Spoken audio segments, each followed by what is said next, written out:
Buen día, licenciado. Buen día, compañeros. Para el grupo B2 es un gusto poderles presentar la norma internacional de contabilidad 21, la cual trata sobre los efectos de la variación en las tasas de cambio de la moneda extranjera. Iniciamos con el objetivo. Dentro del objetivo de la NIC 21 tenemos la prescripción de las transacciones en moneda extranjera, los negocios en el extranjero y los estados financieros de una entidad en moneda extranjera. Un ejemplo, las transacciones de moneda extranjera son todas aquellas compras o ventas que se realizan en un país diferente al nuestro. Estamos en Guatemala y podemos tener una sucursal en Estados Unidos. Entonces, nuestro negocio en el extranjero sería en el país de Estados Unidos. Así también nuestros estados financieros de una entidad en moneda extranjera, acá sería la moneda extranjera, el dólar. Así también dentro del objetivo tenemos cómo convertir los estados financieros a la moneda de presentación elegida, la cual en este caso sería el quetzal. Más adelante les explicaremos también los tipos de moneda que hay. Dentro del objetivo también nos menciona los principales problemas que podemos tener, la cual es la tasa o tasas de cambio a utilizar y la manera en que vamos a informar los efectos que hay en las variaciones de las tasas de cambio. Dentro del alcance de la NIC 21 nos indica que esta es aplicable al contabilizar las transacciones y saldos en moneda extranjera. Ya mencionado, esas transacciones son las compras, ventas o saldos que se realizan en un país diferente al nuestro. También es aplicable al convertir los resultados y la situación financiera de los negocios en el extranjero que se incluyan en los estados financieros de la entidad, ya sea por consolidación o por método de participación. También se aplicará en la conversión de los resultados y la situación financiera de la entidad en una moneda de presentación, recordando que la moneda de presentación será elegida por la entidad. Así también el alcance nos indica que no es aplicable en las transacciones y saldos con derivados que estén dentro de la NIC 9.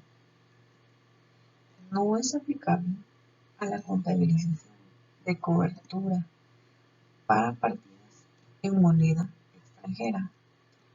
Y por último, no será aplicable a la presentación dentro del flujo de efectivo de los flujos de efectivo que se derivan de las transacciones de moneda extranjera ni de la conversión de los flujos de los negocios en el extranjero.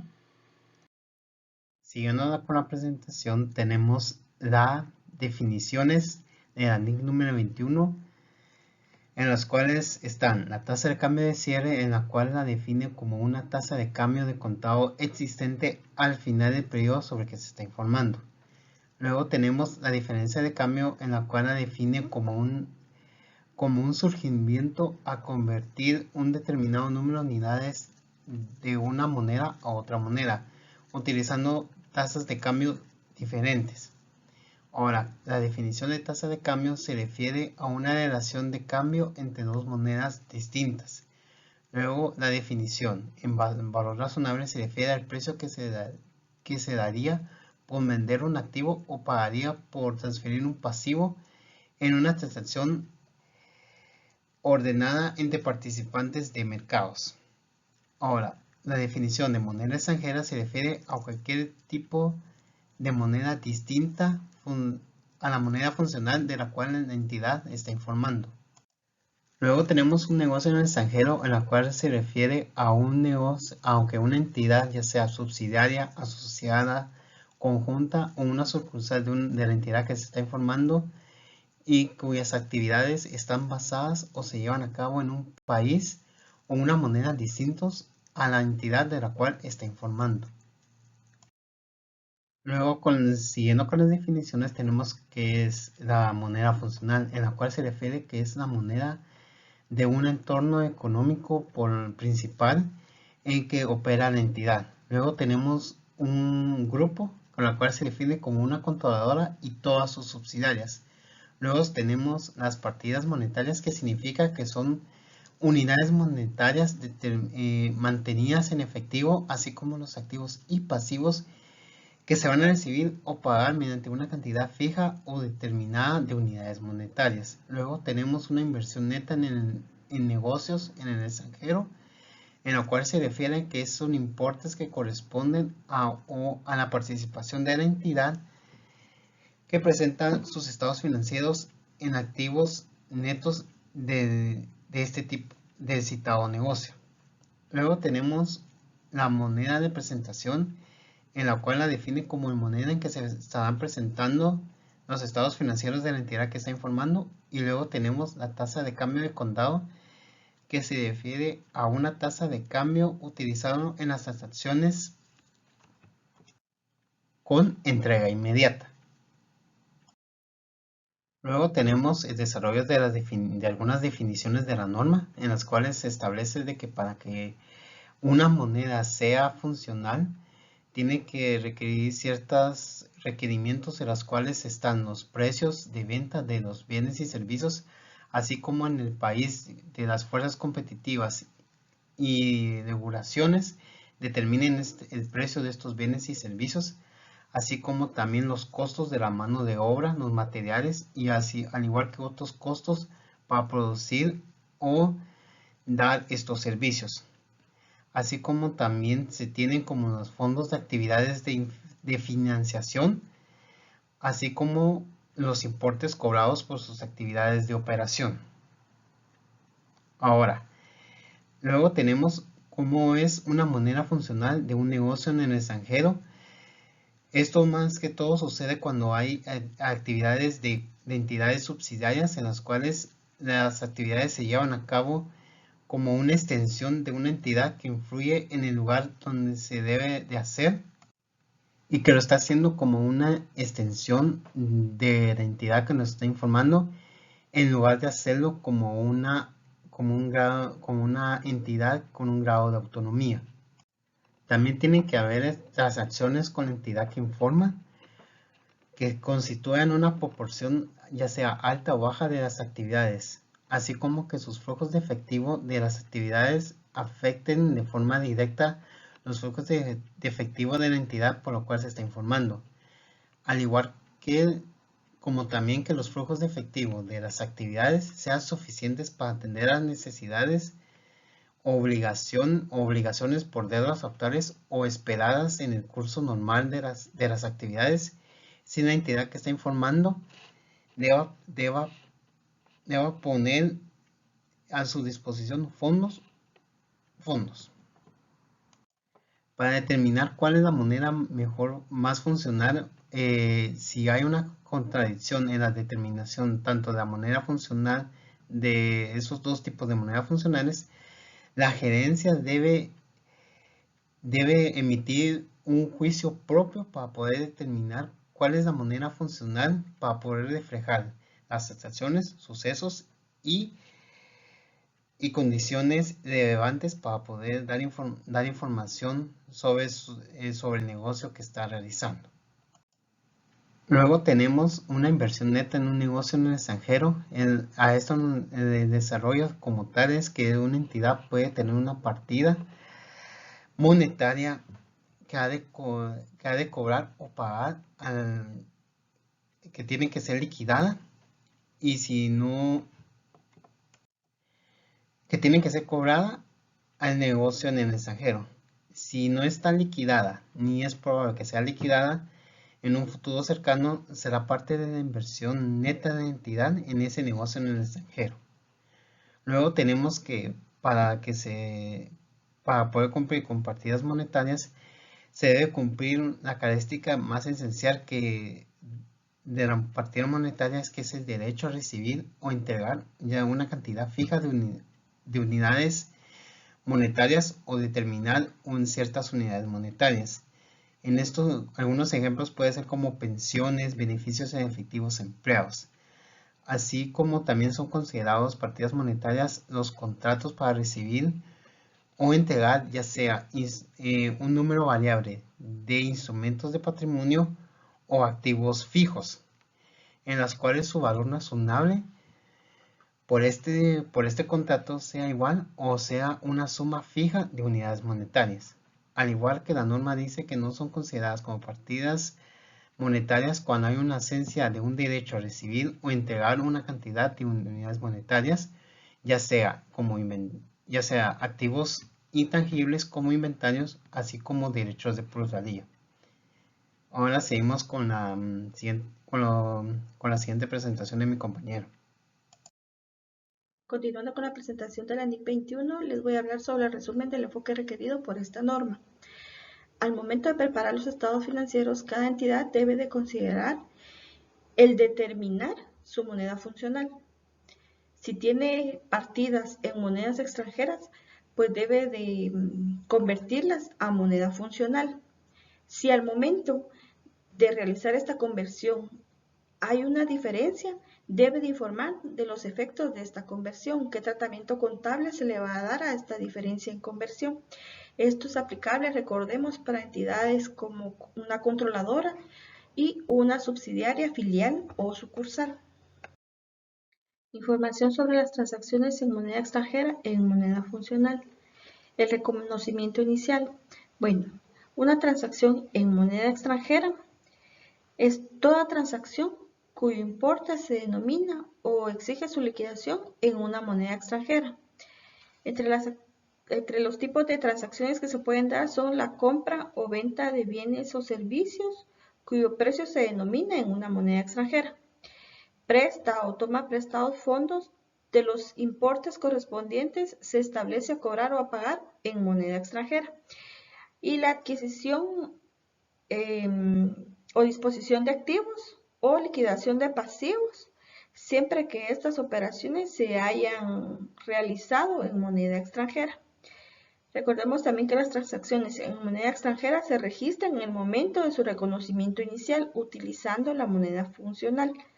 Por ejemplo, si la entidad adquiere una maquinaria el 15 de febrero del 2021 al crédito y se registra la transacción en la fecha o con la tasa de tipo de cambio de la fecha de la transacción al contado, es decir, la del día en que se realizó la adquisición, el 15 de febrero. Se toma el tipo de cambio del Banco Central del país extranjero. También la fecha de transacción es la fecha en la cual dicha transacción cumple sus condiciones para su reconocimiento de acuerdo con las NIF. Información al final de los periodos posteriores sobre los que se informa. Medición posterior o cierre del periodo. Las partidas monetarias en moneda extranjera utilizarán el tipo de cambio del cierre. Las partidas no monetarias medidas al costo histórico en moneda extranjera utilizará el tipo de cambio de la fecha en que se realizó la transacción. Las partidas no monetarias en moneda extranjera medidas al valor razonable utilizarán el tipo de cambio de la fecha de la medición del valor razonable. Para determinar el importe en libros de una partida se tendrán en cuenta otras normas de aplicación. Por ejemplo, la propiedad, planta y equipo pueden ser medidas al valor razonable o al costo histórico de acuerdo con la NIC 16. Y el importe en libros de algunas partidas se determina comparando dos o más importes distintos. Por ejemplo, el importe en libros de los inventarios es el menor entre el costo y el valor neto realizable, de acuerdo con la NIC 2 de inventarios. De forma similar y de acuerdo con la NIC 36, deterioro del valor de activos, el importe en libros de un activo para el que exista un indicio de deterioro es el menor entre su importe en libros. anterior a la consideración de las posibles pérdidas para ese deterioro y su importe recuperable. Cuando la partida en cuestión es un activo no monetario medido en una moneda extranjera, el importe del libro se determinará haciendo una comparación. Reconocimiento de las diferencias de cambio. Las diferencias de cambio que surjan al liquidar o convertir partidas monetarias a tipos diferentes de los que se utilizaron para su reconocimiento inicial se reconocerán en los resultados del periodo que se informa. Cuando se reconozca en otro resultado integral una pérdida o ganancia derivada de una partida no monetaria, cualquier diferencia de cambio incluida en esa pérdida o ganancia se reconocerá en otro resultado integral. Al final, ambas van a afectar el resultado integral total de la entidad. Sin embargo, para efectos de presentación y requerimiento de la norma, se deben de presentar por separado. Utilización de una moneda de presentación distinta a la moneda funcional. Conversión a la moneda de presentación. La entidad puede presentar sus estados financieros en cualquier moneda o monedas, pero si la moneda de la presentación difiere de la moneda funcional de la entidad, ésta deberá convertir sus resultados y situación financiera a la moneda de presentación elegida. Por ejemplo, cuando un grupo está formado por entidades individuales con monedas funcionales diferentes, habrá de expresar los resultados y la situación financiera de cada entidad en moneda común, a fin de presentar estados financieros consolidados. Los resultados y la situación financiera de una entidad cuya moneda funcional no es la correspondiente a una economía hiperinflacionaria serán convertidos a la moneda de presentación en caso de que ésta fuese diferente utilizando los siguientes procedimientos. Los activos y los pasivos de cada uno de los estados de situación financiera presentados, es decir, incluyendo las cifras comparativas, se convertirán a la tasa de cambio de cierre en la fecha del correspondiente estado de situación financiera. Los ingresos y gastos para cada estado que presente el resultado del periodo y otro resultado integral, es decir, incluyendo las cifras comparativas, se convertirán a la tasa de cambio de la fecha de las transacciones. Y por último, las diferencias de cambio resultantes se reconocerán en otro resultado integral. Los resultados y la situación financiera de una entidad cuya moneda funcional es la que corresponde a una economía hiperinflacionaria serán convertidos a la moneda de presentación en el caso de que éste fuese diferente utilizando los siguientes procedimientos. Todos los importes, es decir, los activos, los pasivos, las partidas de patrimonio, gastos e ingresos, incluyendo también las cifras comparativas correspondientes, se convertirán a la tasa de cambio de cierre, correspondiente a la fecha de cierre del estado de situación financiera más reciente. Conversión de un negocio en el extranjero. Al convertir a una moneda de presentación los resultados y la situación financiera de un negocio en el extranjero como paso previo a su inclusión en los estados financieros de la entidad que informa, ya sea mediante la consolidación, se aplicarán los párrafos del 45 al 47 de esta norma o utilizando el método de la participación. En el párrafo 45, la norma indica que la incorporación de los resultados y la situación financiera de un negocio en el extranjero a los que la entidad informa seguirán los procedimientos normales de consolidación con base a NIF 10, estados financieros consolidados. En el párrafo 46, la norma indica que cuando los estados financieros del negocio en el extranjero y de la entidad que informa son de fechas diferentes, es frecuente que aquel prepare estados financieros adicionales con la misma fecha que ésta. Cuando sea así, la NIF 10 permite la utilización de fechas de presentación diferentes, siempre que la diferencia no sea mayor a 3 meses.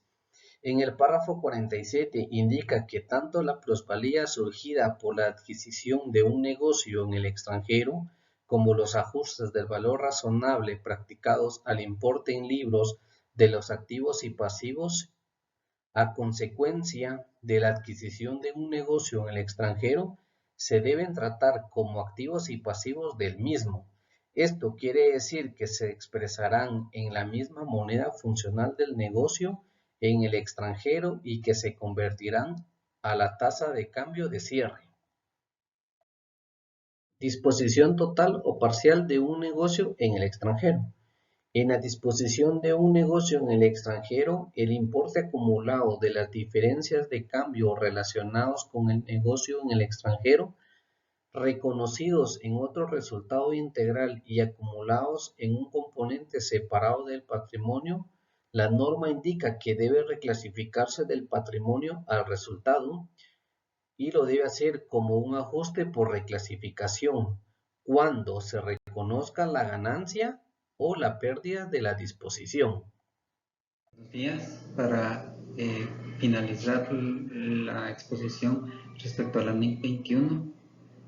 Los efectos impositivos de todas las diferencias de cambio se deben de contabilizar según lo definido en la NIC 12, que es impuesto a las ganancias, ¿verdad? Específicamente en su párrafo 78.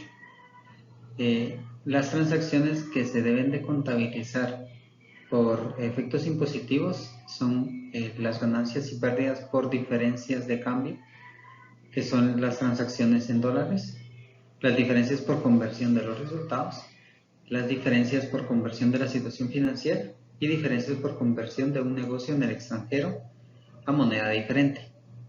Lo que respecta a la NIC 12, en su párrafo 78, hace mención que, se relaciona porque menciona que la NIC 21 exige el reconocimiento como ingresos y gastos de ciertas diferencias de cambio, pero no especifica si tales diferencias deben ser presentadas en el estado de resultados integral. Por consiguiente, cuando las diferencias de cambio en los activos y pasivos por impuestos diferidos en el extranjero se reconozcan en el estado de resultados integral, estas diferencias pueden clasificarse como ingresos por impuestos diferidos si se considera que esta presentación es más útil para los usuarios de los estados financieros. Además, la información que se debe revelar sobre la NIC 21 es el importe de las diferencias de cambio reconocidas en los resultados durante el periodo, la moneda en la cual se presentan los estados financieros. Cuando haya un cambio de moneda funcional de la entidad que informa, se revelará este hecho y la razón del cambio en la moneda funcional. Esto sería entonces nuestra exposición de la NIC 21.